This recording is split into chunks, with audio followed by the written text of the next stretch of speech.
but that was his first big game. Yeah. Like Underwood was saying something like, "Welcome to the team. Welcome to the orange and blue."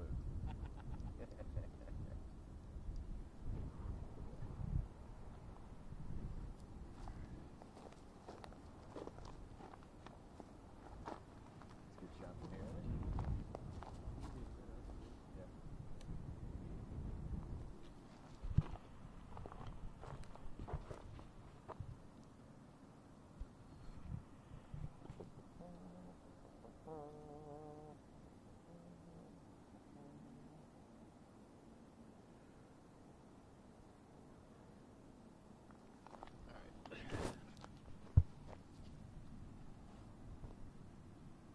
So who does radio when you have to be in it?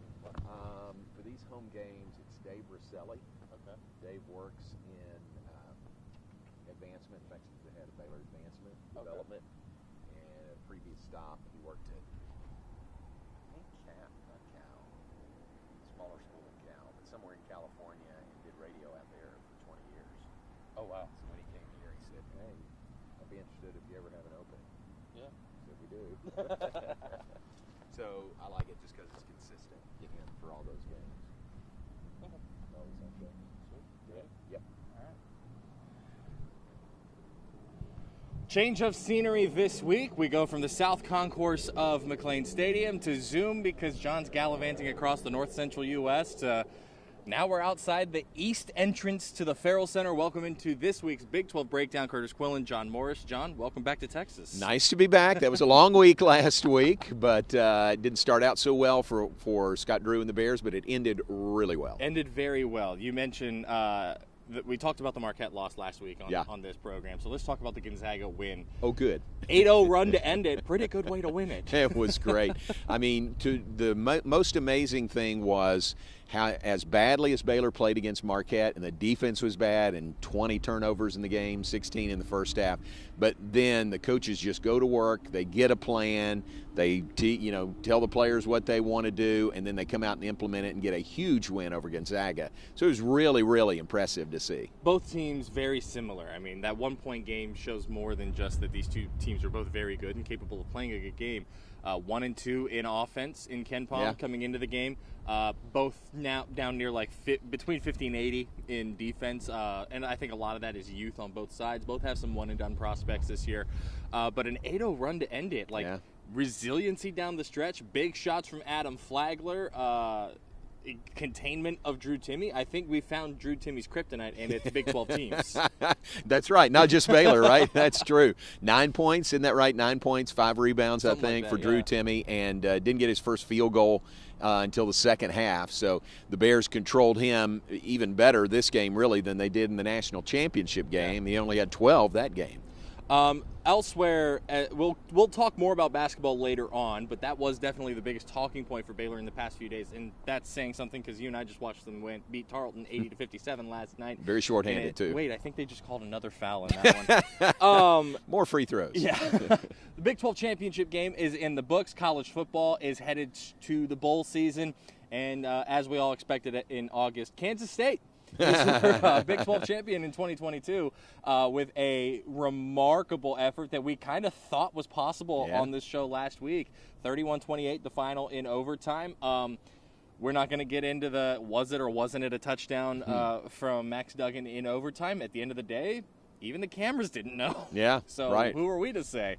But what a win for Kansas State, and it wasn't enough to knock the Big 12 out of the college football playoff. You remember back in July, Big 12 Media Days, and there were these whispers about Kansas State, right? Yeah. Hey, these guys are good. These guys could have a really good season. Chris Kleiman really has it going there. But, kind of whispers in July. And here in December, they end up hoisting the Big 12 trophy. They're the teams that beat Kansas State this season. Are you ready? Yes.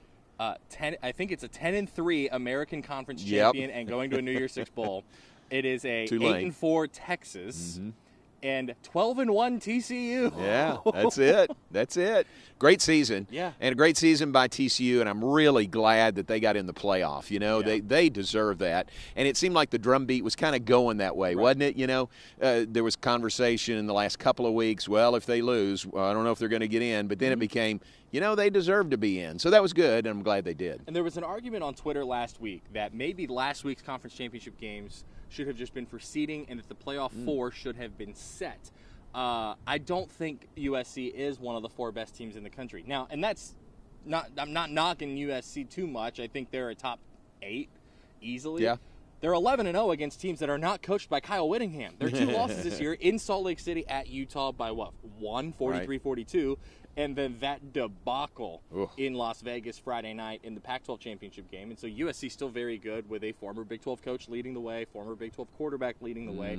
And I think really what kind of put Ohio State into the playoff was Caleb Williams got hurt, and then Utah just blew him out in the second half. Yeah. And so TCU's in. TCU is the 3. I think that is the tied for the second highest seeding a Big 12 team has ever gotten in the college football playoff. Because I think one year Oklahoma was the 2. Okay. And I'm going purely off memory. Yeah, I don't remember that. I know TCU's the only team besides Oklahoma from the Big 12 to get into the playoff. And they did it remarkably well. They stayed put after losing by 3 in overtime. But part of the argument there was if USC beats Utah, then USC and TCU, as well as the 2 undefeateds that are left, are the only teams in the country that can say they beat every team on their schedule. And those were the only USC and TCU were the only teams in contention that had rematches in their conference championship games. This TCU team is electric. It finds a way, and there's something to be said about that. But Max Duggan willing his team to overtime, that was impressive. That drive that he led that got the game-winning score and then the 2-point conversion that tied it, I mean, that was unbelievable. I mean, that was Max Duggan. I'm not saying that got him to New York as a Heisman finalist, but it sure helped along the way. It helped along the way. When you look at the stats, on that drive he had 95 rushing yards, John. How many players in the game finished with more than just that 95? Because I promise you that was not all of Duggan's rushing yards. Right. I don't know. I would guess no more than one. Deuce Vaughn. Really? He had like 137 or 157. And that's it. And he was your Big 12 championship game MVP in this one. And so that drive, the only one who beat you on that drive alone was Deuce Vaughn. And the only one who beat Max Duggan in rushing yards, period, was Deuce Vaughn. Wow, that's great. And so he was, I mean, deservedly so for Deuce Vaughn MVP honors in the game. But Duggan, a Heisman finalist, I think it's either him or Williams, and you could talk me into either one at this point. I don't know how the voters are going to go there. I really don't. I'm glad he's a finalist. I'm glad he's there.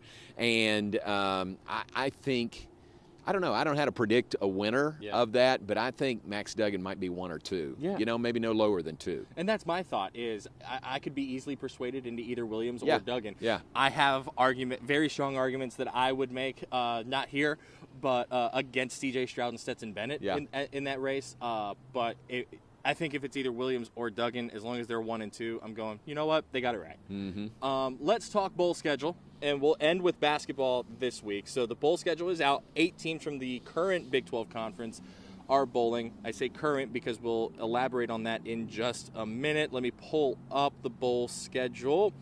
It starts with the game that you and I will be at from Ammon G. Carter Stadium in Fort Worth.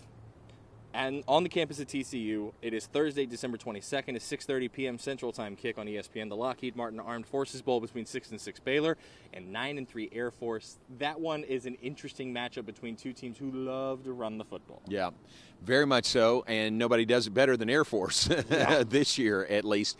Hey, help me with their running back's name, Brad. Oh, I knew you were going to ask. Okay, I'm going to call him Brad because I know that's right. But Mountain West Conference offensive MVP, great season there, and he's kind of the bell cow running the ball. But it's not just him, obviously, in that triple option offense. But 9-3 season, and what I listened to some of the interviews with the Air Force players and Coach Calhoun, I mean, they're excited to get a shot at Baylor, you know, to get a shot at a Power 5 school. So, I mean, Baylor's going to get their best shot. Baylor better get their mind right because they're going to get the best shot from Air Force. Tuesday, December 27th is the next one for a current Big 12 member, and I'll be honest, this was the one I was rooting for my own self-interest.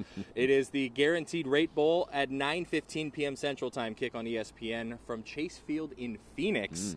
Between 6 and 6 Wisconsin, now led by would have been Big 12 coach Luke Fickell, against 7 and 5 Oklahoma State, and I think this is a dangerous matchup for OSU.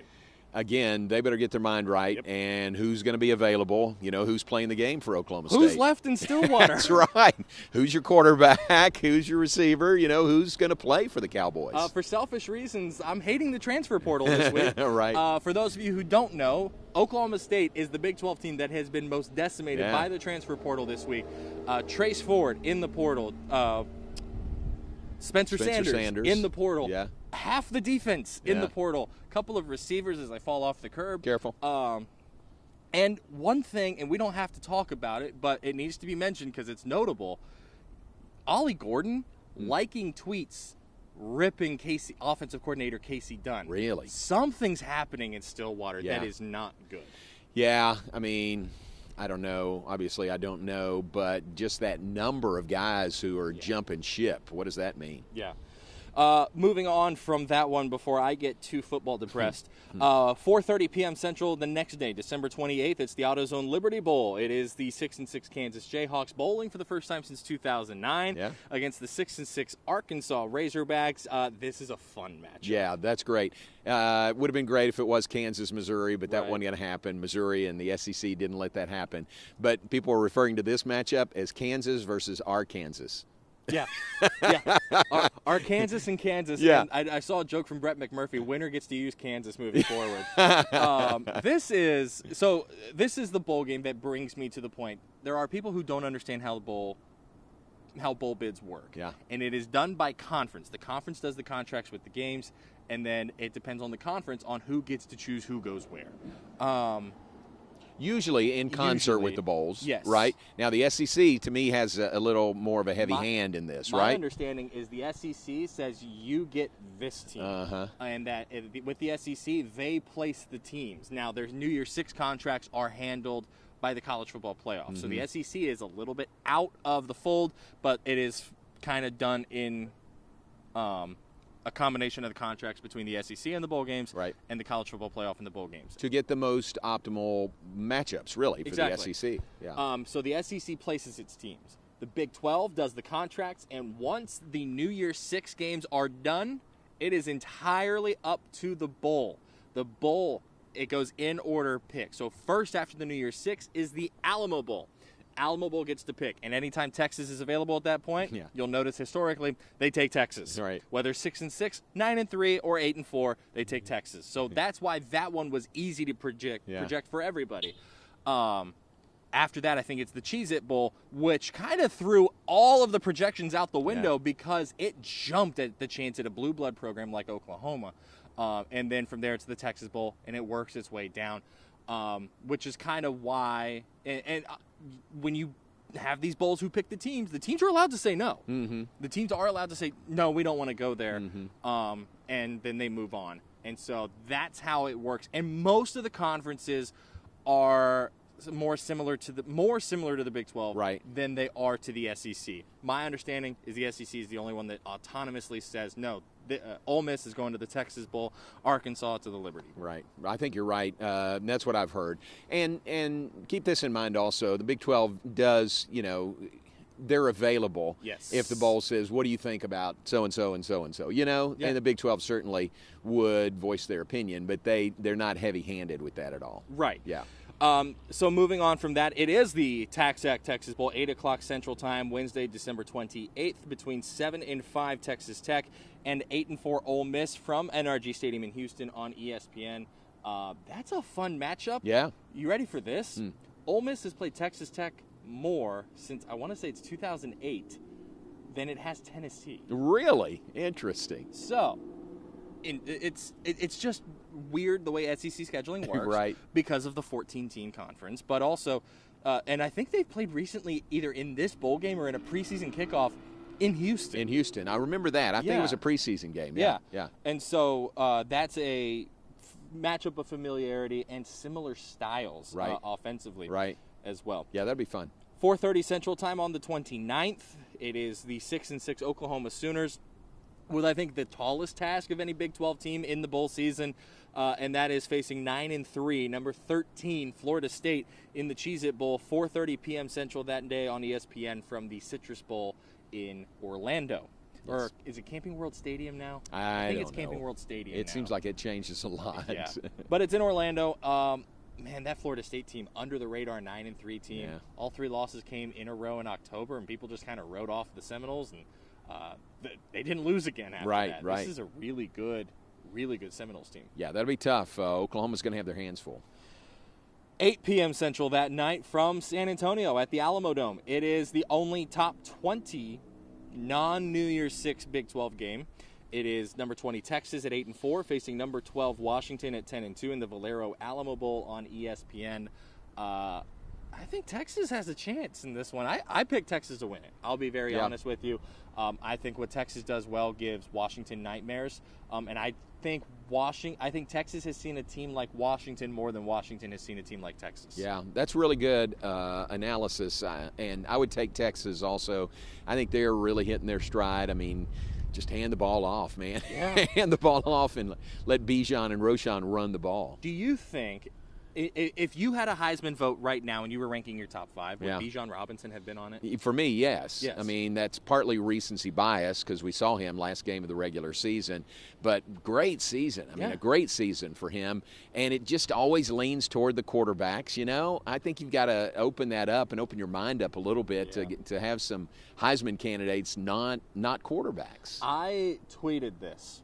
I think the type of reform needed in Heisman Trophy voting is similar to the type of voting needed in Baseball Hall of Fame voting because it's turned into a Davey O'Brien Part 2, and that's not the intention of the award. Right. It's the best player in college football. I think by today's standards, Manti Te'o would not have been a Heisman finalist, and he deserved to be that season.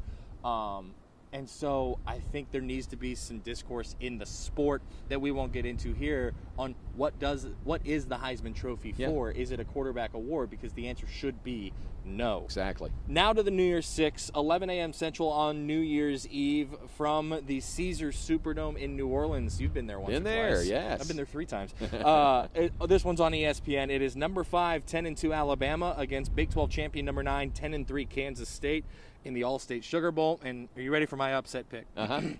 Wildcats he can't talk about this. Wildcats cover and win straight up. Whoa, I like it. Because I don't know who plays for this Alabama team Exactly. in this game. Alabama's a little like Oklahoma State. Yes. You know, who's going to play in this game? I mean, they could be really hamstrung with some of their top players not playing. Right. I mean, if Bryce Young goes to the draft, does he play in this game? If Alabama's insane receiver room decides to go to the league, right? Do they play in this game? Right. What does the coaching staff in Tuscaloosa look like for this game? Yeah. Because that seems to be where everybody starts their coaching search, is who is in the Nick Saban School for Recovering Football Coaches. And so does he make a change at offensive coordinator like some of the fans want him to, and some Texans fans are telling him you probably should? There's a lot of question marks about Alabama in this game. I think it's a good game. Yeah. And I think it's physical versus physical, which leads to fun football. Yeah, and Kansas State, I mean, I think they will be highly motivated playing a brand name like Alabama in a big game on a New Year's 6 game and representing the Big 12 as the Big 12 champs. Yep. I mean, they'll be motivated just like Baylor was last year in that game against Ole Miss. And I question the motivation for Alabama. Yes. You know, they are disappointed to be in the Sugar Bowl. And the last time Alabama did not go to the playoff, it won its bowl game, and people are going to be pointing at that. But you have to remember, that was a Mac Jones team that had eligibility, that wasn't going to go to the league. Yeah. That was he was coming back for that next year, and so his running back was coming back for that next year, and the receiving corps was not draft eligible like it is this year. And then they came back and won the national championship in 2020, and so it paid off for them. But these guys are eligible to go to the league, and their draft stock is as high as it's ever going to be, and it's a sport where you can get injured. And so I agree with you on the motivation there. Yeah.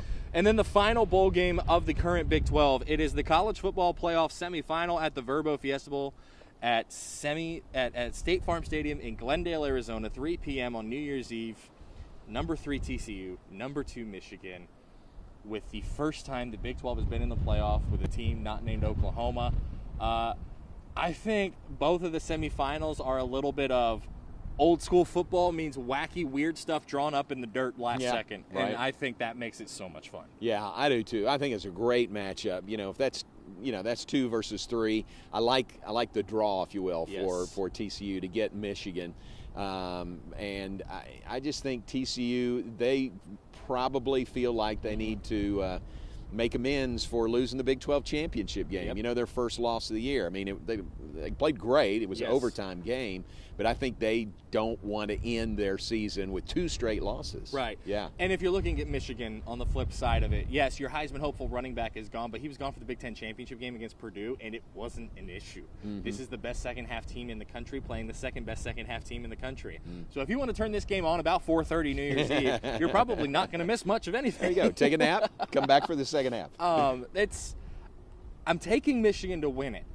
I think TCU can keep it close, though. Yeah. And I think we could potentially, because of gestures at TCU's schedule, see this game go to overtime. Yeah. I think. That'd be great. I'd love it. The last time that Michigan played a team that played like TCU, though, it won by 22 points. That didn't stop the College Football Playoff Committee from putting them into the playoff, though. So those are the 8 teams from the current Big 12 that are bowling. Yeah. 4 teams from the new Big 12, also bowling. Which is great. Saturday, December 17th at Fenway Park in Boston. It's the Hey, That's Our Coach Bowl. It's the Wasabi Fenway Bowl, 10 a.m. Central on ESPN, 9-3 Cincinnati, 7-5 Louisville. Cincinnati loses Luke Fickell to Wisconsin. Fickell will be the head coach in the Guaranteed Rate Bowl for the Badgers. And then Cincinnati hires Louisville's head coach, Scott Satterfield. By the way, pre Power 5, Group of 5 split, this was a blood rivalry because they're not that far from each other. Right. Both benches are on the same sideline at this game. I'm just saying this is appointment television. Yeah, no, that could be really fun. And what is Scott Satterfield's rooting interest and coaching, He's already said he will remove himself from the game from both teams. Okay. He will not coach in this game. I got you. Which is probably best. That's probably smart. Right. Also, that night, 6:30 Central on ABC, it's the New Mexico Bowl. It is BYU at 7-5, facing 7-5 SMU. My question in this bowl game ties back to Waco. Mm-hmm. Does Tanner Mordecai play in it? Because he's already said he's going pro after the season. Right. Does that mean he's going pro now or after the bowl game? Gosh, so many of these bowl games really depends on who's available. You know, who's going to play in the games. And Mordecai's numbers were ridiculous this year. I mean, there was one game where he had like a season high in passing yards with time still on the clock in the second quarter against Houston. Just a ludicrous season in the best possible way for the Midway High School graduate. 2 p.m. Central on December 23rd. It's the Radiance Technologies Independence Bowl between 6-6 Louisiana and 7-5 Houston. This game on ESPN. That is in Shreveport, Louisiana. Man, this is the biggest coin flip to me. Yeah. Because Louisiana is very, very good, and Houston is very streaky. Mm-hmm. Which Cougars team shows up in this game? Exactly. Yep, exactly.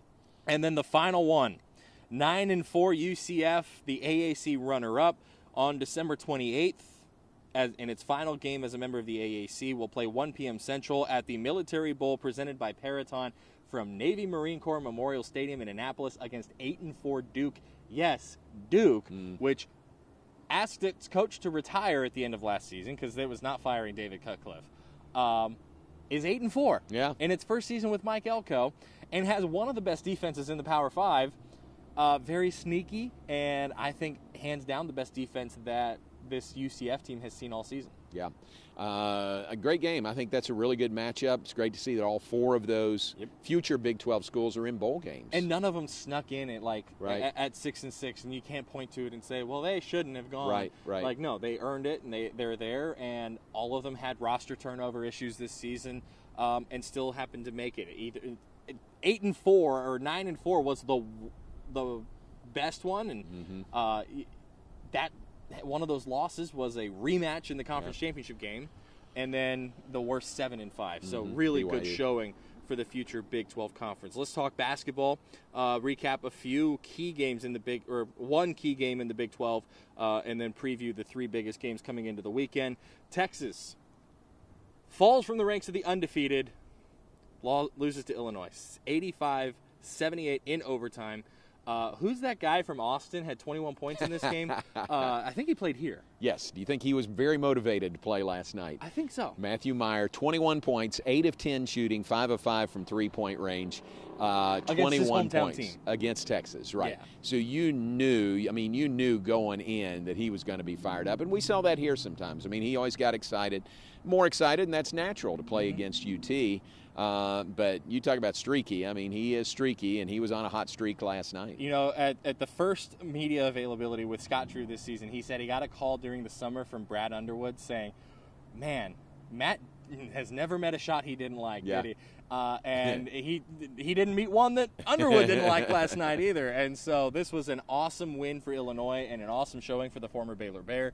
I'm not hitting the panic button on Texas. Yeah, Texas should have won it in regulation, had a sizable lead that it let slip away, but I think Texas is going to be fine. And if I was asked to make a pick today, Texas is my favorite to win the Big 12, just based on how it's played in the non-con. They're really good. I mean, that win over Gonzaga was really impressive. I think they've got a home court advantage now when they play at Moody Center.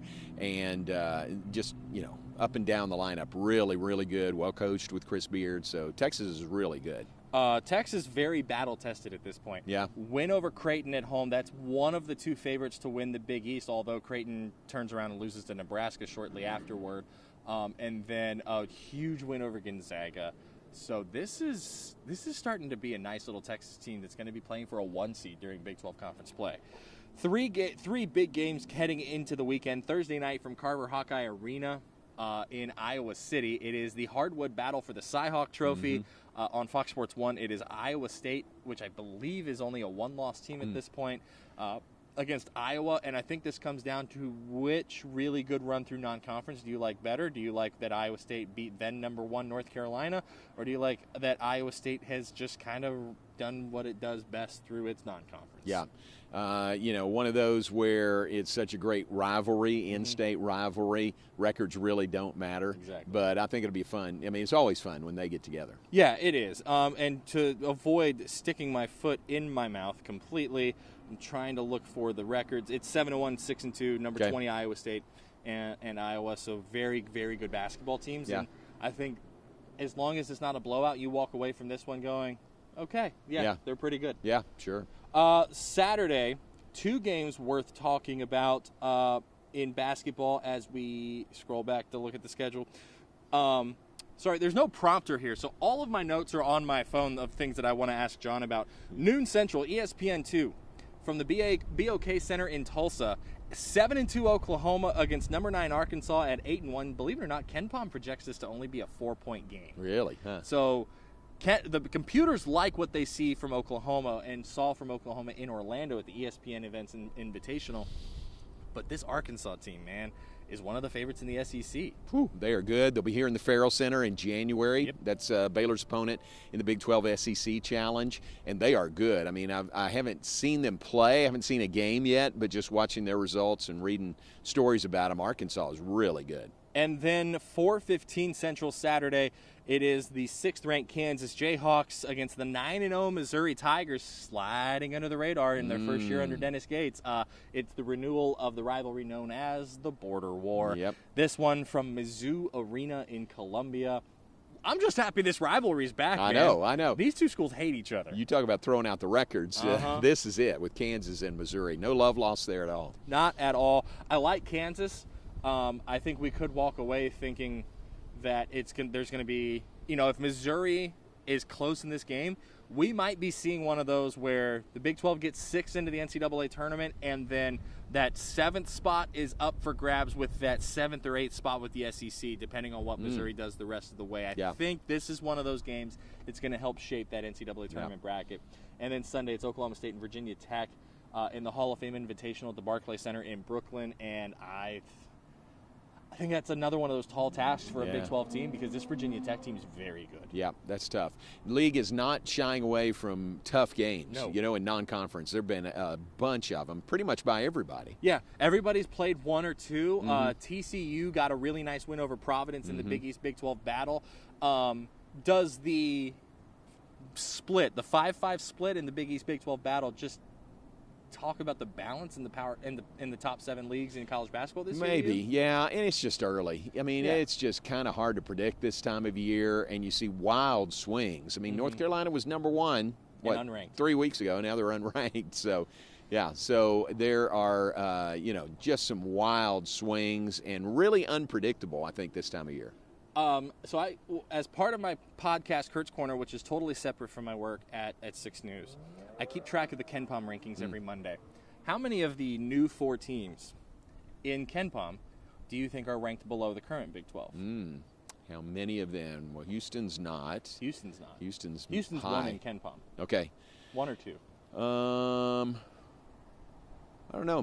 Cincinnati's question. probably not. All 3 are ranked below the current Big 12, Uh-huh. but like in that same range. I'm talking like within 20 spots Really? out of 363. Sure, makes sense. And so you're talking about 3 teams that are already on par with the rest of the Big 12. Yeah. And their numbers are staying pretty consistent. Texas, kind of the biggest riser. Okay. Only because they got to 1 Yeah. within a 40-minute game, beating the snot out of Gonzaga. And then BYU's a really good shooting team, and UCF is an up-and-coming team with, is it Dawkins? Johnny Dawkins is the head coach there. And then you've got, look at Houston. They're at this point, a contender for a national championship when you get to that number 1 spot. You're on the call tonight. It's Baylor women's basketball against UT Arlington. Tough game. Tough game, and against a Central Texas native. Yes. Sharika Wright. Sharika Wright. I remember her at Copper's Cove. Yep. Had a great high school career. Went on to Purdue and played a little bit in the WNBA, but then has been in coaching. So really, really cool to see her back. And, as close to a hometown team Yeah. as she can get, Yeah. 2 counties over. So, 7 o'clock tip. Right. And then we'll have your coverage on 6 News tonight live from the Farrell Center, 6 and 10 o'clock. John, Nice. enjoy the game. Good to see you. Nice change of venue here. Yeah. Nice to talk some hoops and still a little football yet to be played. Yet to be played. We will talk to you later on. We don't know the schedule for the Big 12 breakdown moving forward because we've both got holiday plans and bowl games to go to. So we'll let you know on social media when we'll be back. But that's been the Big 12 breakdown on 6 News.